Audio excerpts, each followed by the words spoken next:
একসাথে পাকিস্তান, আফগানিস্তান, চায়নার পররাষ্ট্রমন্ত্রী।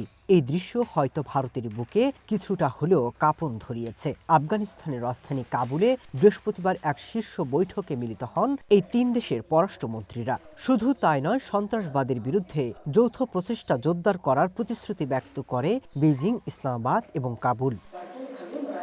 সম্প্রতি আফগানিস্তান থেকে পরিচালিত গোষ্ঠীগুলোর মাধ্যমে পাকিস্তানের ভেতরে সন্ত্রাসী হামলা নিয়ে উভয় দেশের মধ্যে বৈরিতা সৃষ্টি হয়। তবে প্রতিবেশী দেশ দুটির মধ্যে সম্পর্ক উন্নয়নের চেষ্টা চালিয়ে যাচ্ছে বেইজিং।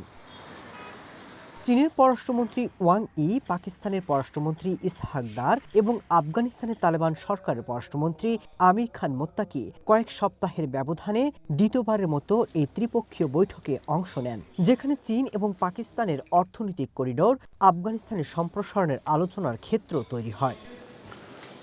আফগানিস্তান থেকে সরাসরি ইসলামাবাদে পৌঁছান চায়না পররাষ্ট্রমন্ত্রী। এ সময় পাকিস্তানের প্রধানমন্ত্রী শাহবাজ শরীফ চায়না পররাষ্ট্রমন্ত্রীর হাতে হাত রেখেই হাঁটতে থাকেন। সম্প্রতি কিছুটা হলেও ধাক্কা খেয়েছে পাকিস্তানের অর্থনীতি। এরই মধ্যে ভারতের সাথে সম্পর্কের ভাটা। এমন অবস্থায় চীনকে পাশে পেতে মরিয়া ইসলামাবাদ।